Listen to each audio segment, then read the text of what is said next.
Fala aí, rapaziada, tudo bom com vocês? Como vocês estão? Depois de um tempinho de espera, Brasileirão voltou, já tivemos São Paulo e Flamengo, São Paulo recebendo o Flamengo em casa, em um dos momentos mais conturbados do ano para o São Paulo, depois do impeachment do presidente, renúncia e descobertas e mais descobertas, de aparecendo fantástico, descobertas de fraudes, de desvio de dinheiro, de desvio de ingressos, de esquemas e muitos outros esquemas. A gente esperava, imaginava que um São Paulo que estava vindo fragilizado de um campeonato paulista, né, bem fraco, diga-se de passagem, de apresentações, perdendo para a Portuguesa, perdendo para o Palmeiras no Clássico, perdendo em momentos ali mais críticos, ali onde poderia ter vencido, perdeu na estreia para o Mirassol, vinha de 3 derrotas, 4 jogos sem vencer, praticamente ali consecutivos, e cara, isso daí tava deixando São Paulo ruim, fora da zona de classificação, perto da zona de rebaixamento no Paulista, e do outro lado um Flamengo que também estava 3 jogos sem vencer, mas tinha aquela lá de que estava jogando com os moleques, né, jogando com a base, também tá ali fugindo do rebaixamento no Campeonato Carioca, mas teve tudo um porquê, né, disso daí, é o planejamento, era deixar os moleques da base, os moleques não conseguiram, ali o sub-20 do Flamengo não responderam à altura, e deixou o time na situação que está, na situação que ficou, e mais o Flamengo muito mais time que São Paulo, basta você olhar onde é que estava ali o banco de reserva, como que estava o banco de reserva do São Paulo. De um lado tinha um Flamengo que estava com a Arrascaeta, com o Jorginho, com outros jogadores de nomes ali para poder estar entrando, o Bruno Henrique e mais outros caras badalados do Flamengo. E ainda tem a anunciação do Paquetá, que vai reforçar o Flamengo mais uma vez. Então, você vê a diferença de elenco. Do outro lado, você tinha tava o Lucas, aí tinha o Cedric, mas não dá. Qualidade não dá, em números também não dá para você comparar. Então, hoje era um dia que todo mundo imaginava e esperava que o São Paulo fosse ou perder, no máximo, o mais difícil se recuar, empatar. Alguns mais confiantes confiavam na vitória, porque não dá pra você nunca desistir, porque o São Paulo é o São Paulo, tem que respeitar. E tem mais uma coisa, né? O São Paulo, ele é uma pedra no sapato do Flamengo. Em qualquer momento do ano, em qualquer oportunidade, em qualquer fase que o São Paulo esteja e o Flamengo esteja também, é uma pedra no sapato do Flamengo. Desde 2019, quando o Flamengo tava naquele 2019 badalado, o único time que não perdeu, que o Flamengo não venceu, foi o São Paulo. Foi dois empates, mas o Flamengo não venceu.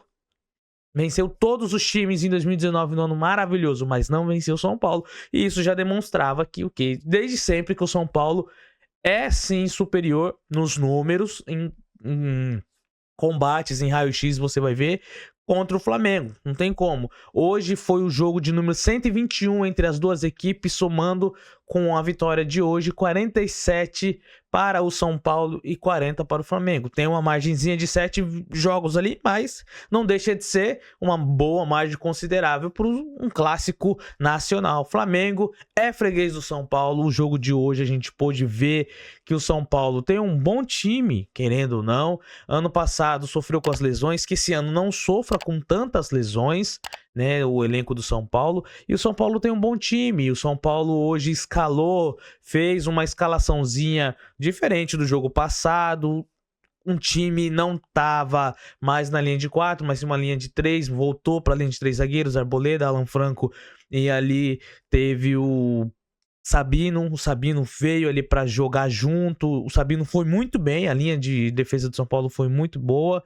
E os 3 volantes que o São Paulo colocou, eu imaginei que ia ficar muito retrancado, mas o Marco Antônio ele tem uma característica de sair mais. O Danielzinho também, e o Bobadilha também. O Danielzinho ele é mais pitbull, mas ele aparece na área para fazer o gol, foi como ele fez o gol. Ele tava lá dentro, ele apareceu para pegar o rebote ali do desarme que o Pulgar tenta fazer num cruzamento do Luciano, e a bola sobra pro Danielzinho, que de primeira vira e chuta, fazendo ali o 2-1, mas antes teve o gol do Pedro, o gol que o Pedro participa, né? Teve o gol do Plata, onde tem uma bola lançada na área e o Pedro faz aquela deixadinha de futevôlei e o Plata fica tranquilo, tira do Rafael, faz um golaço, uma jogada construída, qualidade. O Flamengo começa melhor, São Paulo equilibra e é aquilo, o Flamengo ataca mais, tem um volume a mais, o São Paulo se defende e aos poucos o São Paulo vai entendendo, vai batalhando mais no meio de campo, o São Paulo foi ganhando mais duelos, o São Paulo foi vencendo mais disputas e foi sempre tendo uma oportunidade de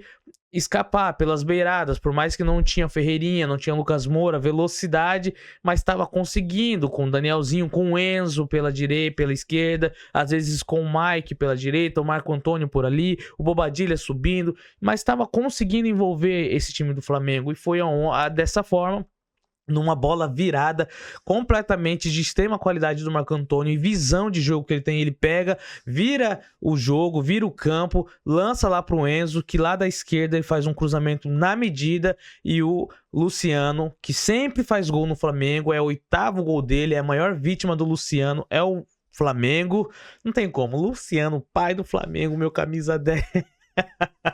E eu acho que é isso que deixa os flamenguistas mais bravos, é tomar gol do Luciano, assim, igual o corintiano fica bravo, é tomar gol do Luciano, porque tem aquela mística, aquela marra do Luciano, mas fazer o quê? Tomou o gol do Luciano, ué. Fim de ano tá chegando, mais o gol do Luciano. É, rapaziada, não tem como.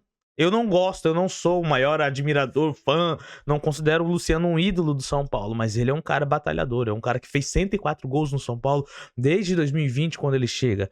Cara, são bastante gols, ele tem ajudado demais o São Paulo, ele é um cara que não se esconde, é ruim às vezes, joga é perna, tem um momento ali que ele não corresponde, mas ele tá sempre tentando, ele já demonstrou que tem carinho pela camisa do São Paulo, que tem ali uma admiração e um respeito pela instituição, então ele sempre joga ali com vontade e faz os gols dele e faz os gols que ajudam o São Paulo. É um excelente jogador, não é um craque, não é um gênio na posição, mas é um bom jogador, ajuda muito.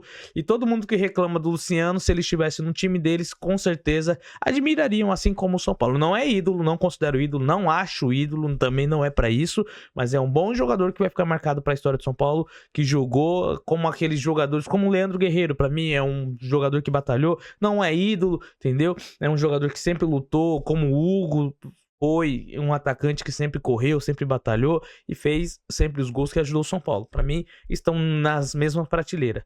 E é isso daí. O São Paulo vence, dá um gás para a continuação do campeonato. Vai ter um clássico agora na próxima rodada do Paulista contra o Santos e depois também a próxima rodada do Brasileirão é o clássico contra o Santos, que tomou 4-2 da Chapecoense. Então, dá um gás pro campeonato, dá um alívio, dá uma moral também pro time. Cara, uma vitória. Os caras que estão comemorando, São Paulo está comemorando o título, parabéns pelo título vencido. Falando, cara, é um clássico.